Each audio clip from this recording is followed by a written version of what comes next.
What's up? What's up? Polo Sports Talk and Entertainment here again with another one. Be sure to hit that like button, subscribe to the channel if you're not a member, and also hit the notifications so that you are able to get each and every one of my videos and all of my content. Now, I know that Iman Shumpert was on the interview and said what he said concerning LeBron, and we all know Iman Shumpert is close to LeBron. He played with LeBron, been around LeBron, knows him well enough to give his assessment. Now, let me say something, and I think this is gonna kind of shock some people, but just my opinion. All right, I felt like Iman Shumpert kind of should have just no, not kind of. He should have just kept his mouth closed. Man.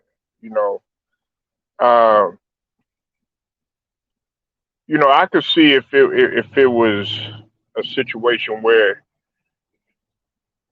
you were in private and you spoke on the circumstances, to somebody within the NBA or even a former teammate and everything. But even though you close to him and everything like that, you still kind of feel some type of way. You feel some animosity about it. Now you kind of cover that up by saying, okay, well, yeah, he's still a great player and he's still one of the best, or or what have you. But at the same token, you saying that LeBron destroyed the or ruined the NBA, that right there automatically tells you that okay, you had some feelings of ill will the whole entire time. Now look, I mean he was on point with what he said about LeBron. I'm not excusing that fact. In terms of how you pretty much have control over what you do. But if you're gonna make that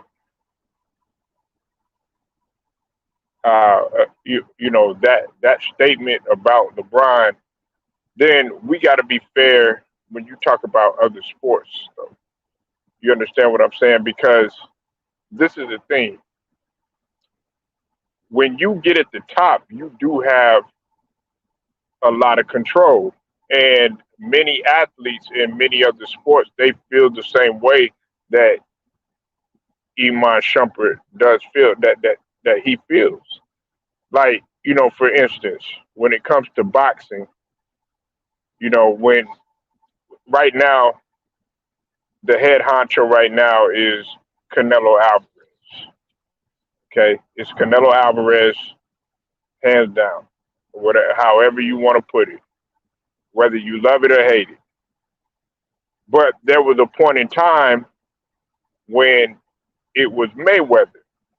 Okay, now whether it was Mayweather or whether it was Canelo, they both still had complete control on the moves that needed to be made. Uh, you might like the moves, and you might not like the moves, or you might like how they go about it, and you might not like how they go about it, or whatever. But they are in that position. They've paid their dues, and they've they put in their work in their respected time and got to a level that you unfortunately weren't able to get to, you know, and so they have more of the control and the say so. Like for instance, when it came to Mayweather, they said the same thing about Mayweather, and they tried to pick this man apart, saying that well, you used to be more offensive and everything, and throw more punches, but now it just seems like you're just getting in the ring and you're running, you know. But the whole thing with boxing is to not get hit. You know what I'm saying? It's to have defense, but also to also counter that with superb offensive skills. And you love it or you hate it, and you don't have to like Mayweather as a person, but as a boxer, you have to respect what he did. And then also in the sense they were saying that, okay, well, he was able to choose his own fights, or you know, he he picked his own fights, or he did this and he dictated this and he dictated that, and you know, which a lot of that is true, but also you can't deny the fact that whoever he placed in front of him, they were champion, and they were also, I think he defeated the most world champions in the sport and in the history. So that right there already tells you he's fighting guys of an elite status, not just some bums or something like that. Okay, it's the same thing, And in the beginning, you, I mean, you talked about Mayweather and everything like that, but he wasn't getting what he deserved and everything. And one thing that you can say also among many about Mayweather is that he grinded his way to the top. That you have to give him that respect. So he's in position to make those type of moves that he wants to make.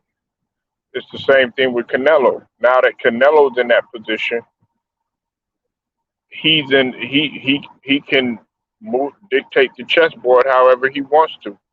But he paid his dues. Whoever was in front of him. Now he took a different. His path was a little bit different than Mayweather, but kind of the results were similar. He fought who was ever in front of him. He didn't try to run from anything, or try to duck anybody, so they say.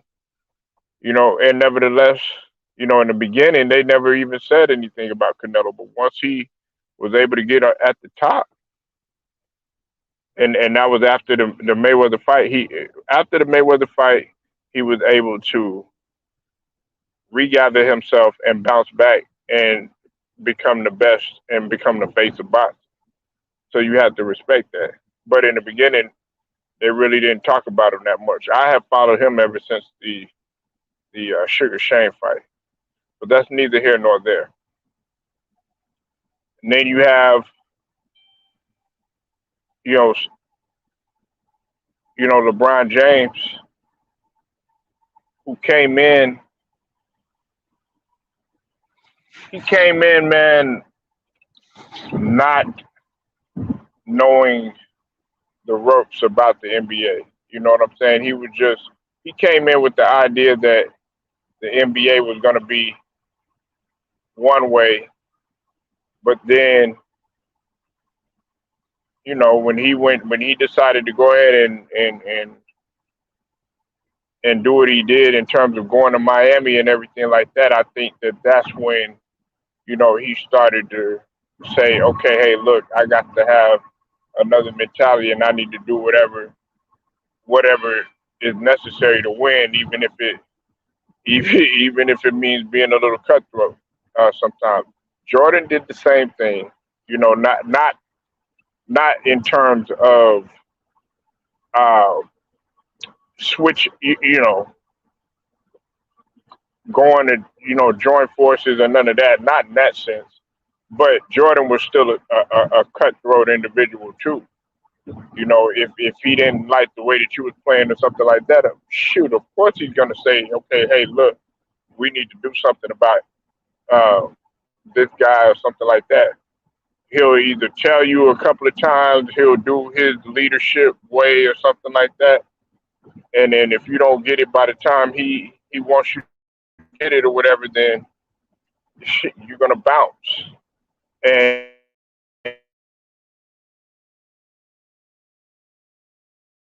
he wasn't getting like quite the same amount of money because there were a lot of people that were making a lot more than Jordan.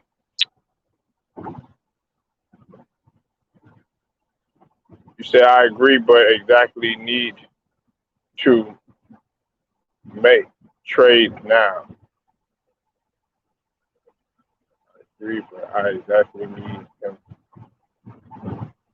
Like, okay, so salute to you, Tyrone Church. Okay, let's understand what you're saying. You're saying because I kind of don't understand what you wrote, but you're saying that you want LeBron to make trades at this point in time. Is that what you're saying in terms of the Lakers? Because Rob Palinka is already on the phone. And I know there's some people that think that there's not going to be any moves that are going to be made or anything like that. There's most likely going to be some moves that are going to be made. Now, we can't really put our finger on it just yet, but I think some people have sort of an idea of who it might be. Okay. Now, let's stop there. Let's go down another road, okay? Now, you want to make trades, right? You want to make trades. You saying you need him to make trades. Okay, guess what? Guess what you're doing? You're bringing in new personnel, right?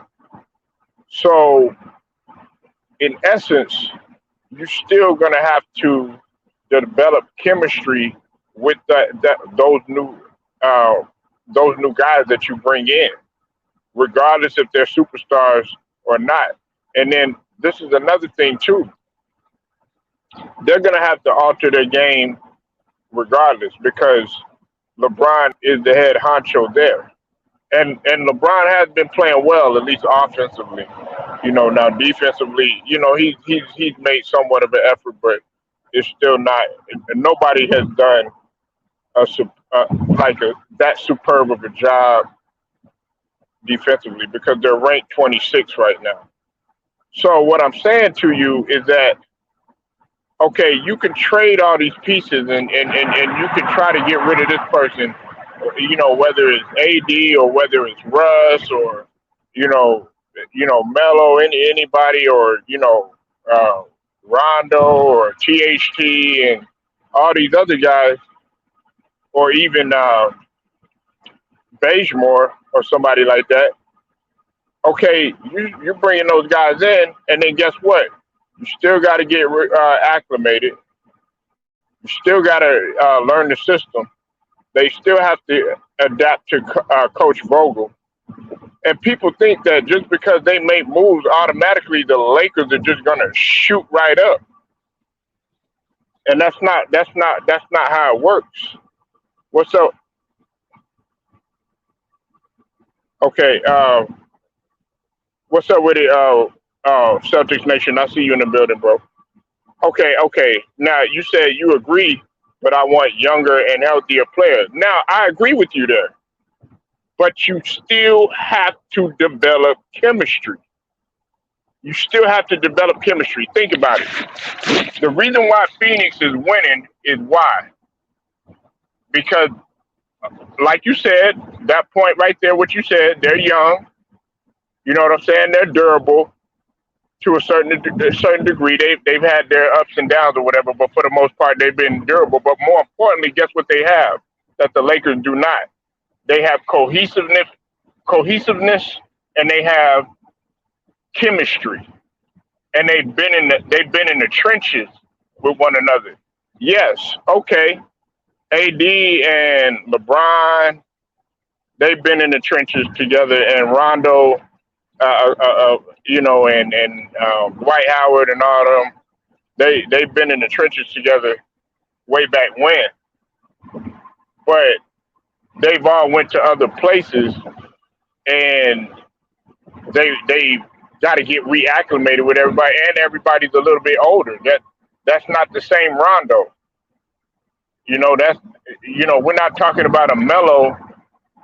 Melo can still score, but we're not talking about Denver Nuggets Melo. We're not talking about, and Russell Westbrook is my favorite player, but we're not talking about a Russell Westbrook that was in OKC. You know, and also the thing is that we can't, you can't sit here and say, okay, the youth, right? Because the Dallas Mavericks, they were older, and they were able to still get it done. All of those guys, the majority of those guys were well into their 30s and were veterans. The Spurs, I keep going back to the Spurs. They were still older and still able to get it done. A lot of people don't even recognize this either.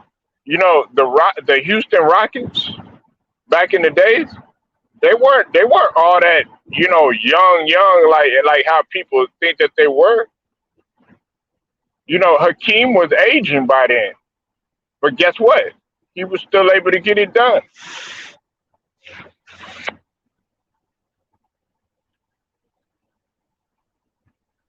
You said Melo is a 15 point scorer to me. Yeah, well, yeah, you're on point to that, but he doesn't need to. He doesn't need to be a 20 to 30 point scorer anymore. That's not what they. That's not what Melo is on the Lakers for. He's in there to be provide instant offense and to do what's necessary for to be that option, especially coming off the bench. We're not asking, if you asking Melo to be, Denver Nuggets Melo, coming down, you know, taking the ball coast to coast and everything, and then dunking it, or triple threat, fake like you're going right, spin move, and finish and all that other stuff. That realistically is not happening. He's just there. He's a veteran, and 15 points is fine. It doesn't need. What do you want him to do? Listen, not everybody's gonna come off the bench and be a Ginobili, who I talked about earlier. Not everybody's gonna be a microwave. Not everybody's gonna be a Kevin McHale, but he can still be valuable. But it goes back to what we're saying. You're looking at it from an offensive standpoint. It still goes back to defense. It still goes back to defense. You can get everybody on this squad that you can. If you can't stop anybody, then you're not going to go anywhere. Especially if you're in the playoffs. Like, that's the thing.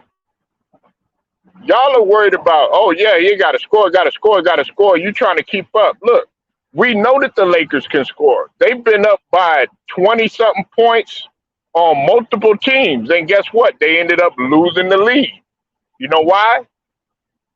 Because it's a breakdown, and they don't know how to stop anybody, especially in the second half. And I know some people don't want to hear that. You said Lakers need a center and a wing defense. Yeah. Okay. Look, the big man that you have, AD, is not durable. I've already said that. All right, we understand that. Now, you say you want a center, right? That center still has to. He still has to be able to defend. DeAndre Jordan, he's not the same anymore. We know that realistically. And I said that I listen. I said that DeAndre Jordan isn't really what he was anymore. You know what I'm saying? Wasn't valuable like that. You know, he barely got any playing time when he was in Brooklyn, and he just really hasn't been the same. Like as far as the wing defender, you still if you're looking to win this year, that realistically is is it's probably not going to happen. If you're talking about going to the chip, that's not going to happen because they have to be able to have chemistry and not just on the offensive end. They got to be. It goes back to defense. If you rank 26, listen. If you rank 26th in defense, but last year y'all were between 1 and 2. Y'all were 1 at one point, and then y'all were 2 next to New York. Dog, that's not good. You know what LA Clippers defensive efficiency is and what they rank? They rank number 3. So let that sink in.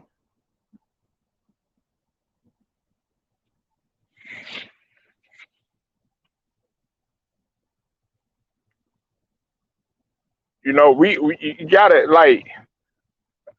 the more you just have a candid focus on just the offensive end, the less value uh, it's going to be to your team. Now look at JaVale McGee, right? JaVale McGee, former Lakers player. Guess what his MO was? Rim protection and rebounding. Alex Caruso, guess what his MO was? Wing defender and hustler, could do it all, provide shooting and athleticism. Kyle Kuzma was they said he couldn't play defense, but guess what? He's averaging damn near double digit rebounds with Washington.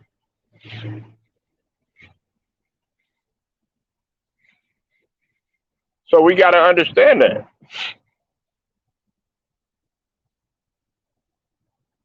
We have to understand that. Look, if everybody's so concerned, oh yeah, we got to win now. We got to win now. Look, Kinfo LVZ tried to tell everybody. Shout out to LVZ NBA Talk. He told everybody. He said it was a disaster waiting to happen. Look, I'm guilty of it, man. Like, look, I didn't like. I never try to doubt what LVZ says. Rarely do I did. I think I only doubted him one time, and that came with Zach Levine. That was probably the only thing, and maybe like with I think it was Robert Williams or something like that. Other than that, I had to see and wait what happens with this situation. I had to see how it played out, and it's playing out exactly like he said. Like when you look at the Phoenix game and you look at some of these games, man, it's just absolutely horrible. Phoenix looked like a well polished veteran team that was already established in the league playing against a team that didn't really know what the fuck they were doing out there. And I'm keeping it 100 with you because they were athletic. They couldn't stop the pick and roll. Like as always, Aiden was just really just eating them alive with the pick and roll. And then on top of that, you have a guy. You see, you can't sit up there and say, "Oh yeah, Chris Paul, he's old." Oh yeah, we're old, or the Lakers are old. Wait a minute, Chris Paul has been in the league a while too, but guess what? He's still playing the hardest position on the floor, which is the point guard position.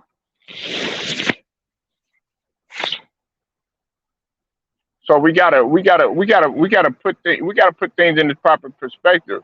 You know, Tyrone and Celtics Nation, man. Don't get me wrong. I I understand where you're coming from, but you're gonna have to. The Lakers are gonna just have to play with the cards, that they have dealt. You know what I'm saying? Like all this, like, yeah, we got to get this person, we got to get that person, and everything like that. When they won a championship in 2020, I told everybody, I said they shouldn't make a whole lot of moves. I even told Ticket that, I said, don't don't don't go out there making a whole bunch of moves. Just tweak it just a little bit. Next thing you know, they're sitting there making all these moves, and everybody's like, "Oh yeah, Rob Palinka, da da da da da." Man, that was the worst thing they could have did. And then their chemistry just fell apart, man. It just fell apart.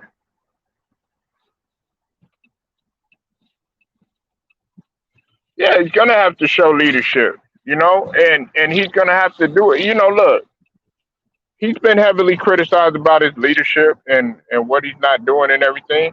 But he's gonna have to reach inside of his chest. And look, hey, I can't even front about LeBron offensively. LeBron has been playing pretty good. He shot 13 and 19 last game and had 34 points. But at the same token, you still gotta. It still comes down to other other aspects of the game too, as well, and other pieces too. They got to do their part as well, and they got to be on one accord. They're not on one accord, especially defensively.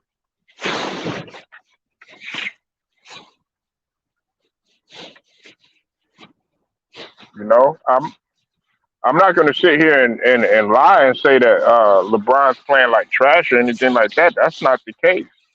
But when you got AD that's not durable, right? You got Russell Westbrook, who actually has played somewhat okay the last few games, but he's still leading the league in turnovers.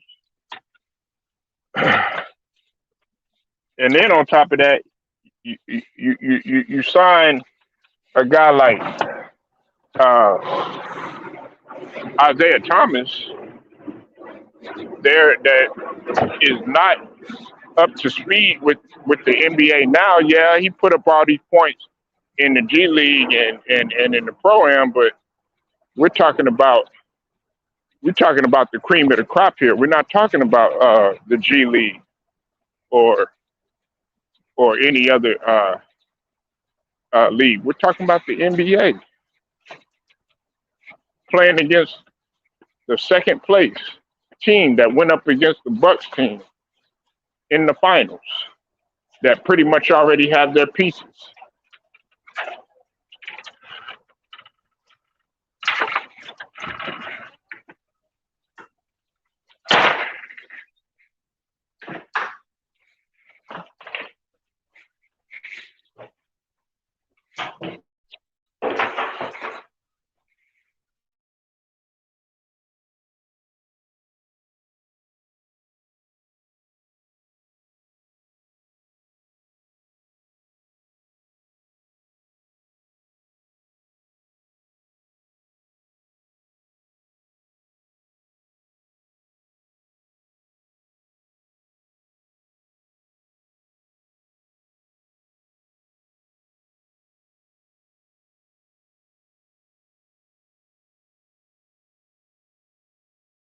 So it's just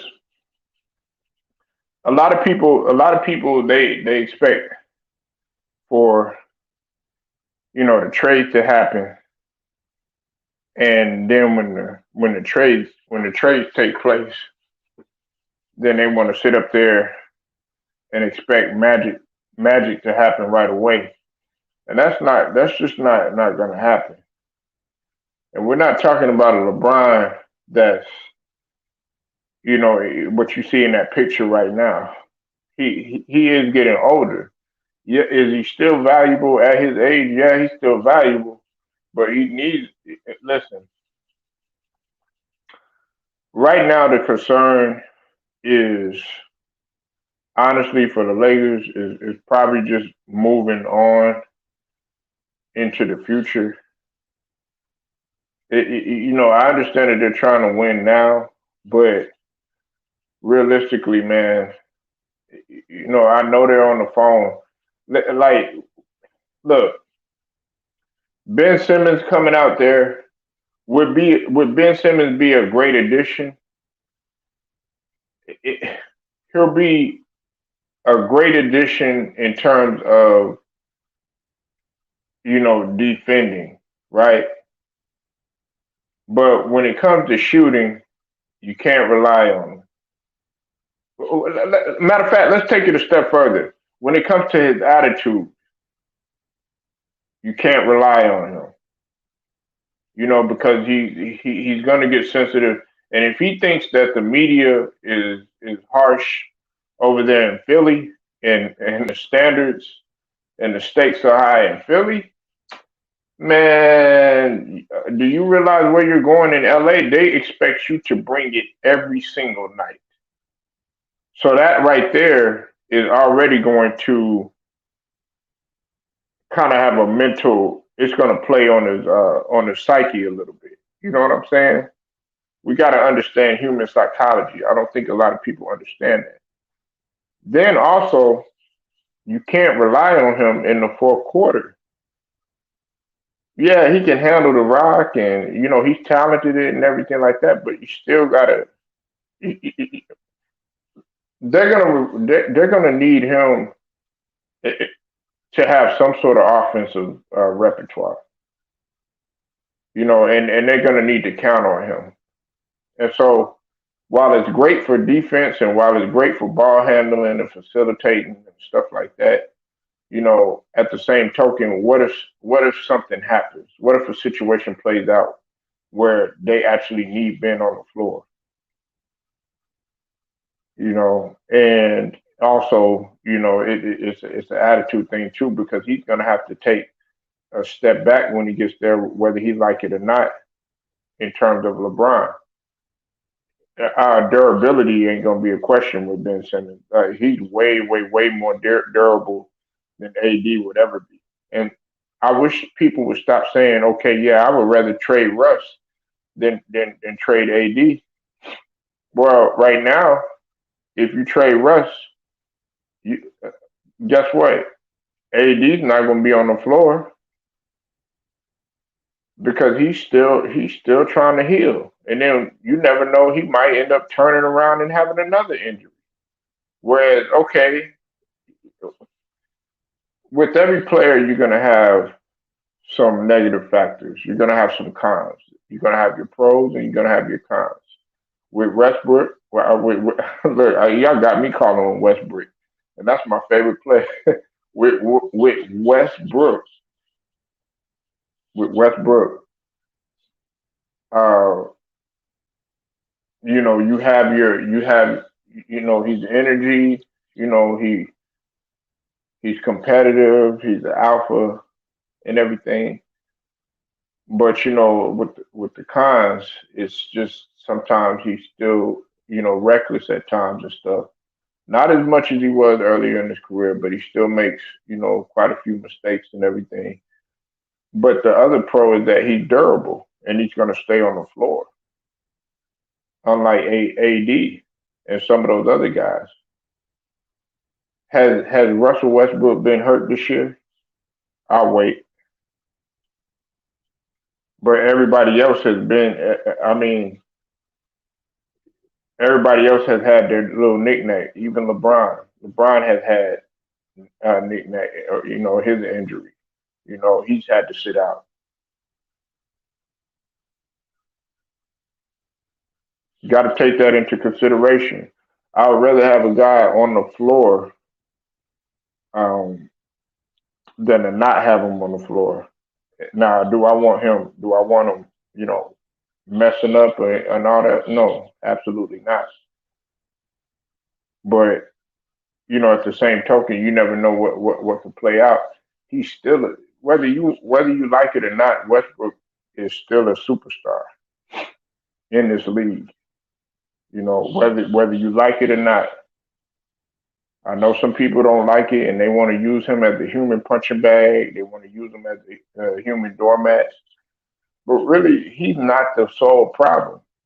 And I don't understand why every time they sit there and they blame, they sit there, they bring AD up. Guess whose name comes up? It's Westbrook, which makes absolutely no sense. And AD, like I said before, when I was talking about what Shaquille O'Neal has said, Shaquille O'Neal was on point with what he said about AD. I don't sit there and forget about what Shaquille O'Neal did earlier when he was in his career and everything, because he was quite inconsistent. But what he did make up for it is in the finals. But had he took better care of his body, you never know what he could have done. Like Kobe said, he could have been the greatest player of all time with his size and everything like that. But had he took better care of his body, then you never know what limited. The sky would have been the limit for Shaquille O'Neal. But nevertheless, you still can't take away what he brought to the game. But he was on point with what he said with AD, and he said, he's been a big disappointment. Yes, he brought a championship, and he did that. But Shaq doesn't even respect that championship. He doesn't. He said he does not respect that championship. And there's a lot of people that call it the bubble ring. Me, I disagree. They won a championship given the circumstances. They still went out there. They still got the lawyer Larry O'Brien. Now, had they lost, guess what? It would have been even worse. So we gotta look at it from that perspective. Then also look at this too. AD actually could have won the Finals MVP because before he had got hurt because he hurt his ankle and he also has some other stuff that went on too. AD was playing his ass off in that Finals. You have to give him that, whether it was an empty arena or not. But he came in the very next season, came in still hurting, and the Achilles was a question. He decided to play. Then on top of that, then he had, you know, the growing. He had some other injuries that was going on too throughout the season. But then that growing, and he wanted to get out there just to, prove Shaquille O'Neal and Snoop wrong. I told him he should have just sat down. Look, if you're gonna call him street clothes, call him street clothes. You know what I'm saying? That's his nickname. But you should have sat out last year. But you wanted to prove a point, and that's how some people can be. And now look at you. You're a walking injury. You're 28 with a body of a 40 year old, and you can't even say 40 because guess what? ISO Joe, he's 40, but guess what? He's not breaking down like you are. You know why? Because he took care of his body. He took care of his body. Udonis Haslam still able to run up and down without any problem. Now I know they're not running as frequent, but you still got to run. Still got to get up and down. Still got to jump. Still activity. Still got to practice. Still got to work out. Yada yada yada. So y'all let me know what you think, man. Leave your comments. I appreciate everybody pulling up. Tyrone, um, Celtics Nation, Sonny Switch Life Media, man. I see you in the building. Make sure y'all go subscribe to my boy, Switch Life Media. Until then, Polo Sports Talking Entertainment, man. I'll get at you later.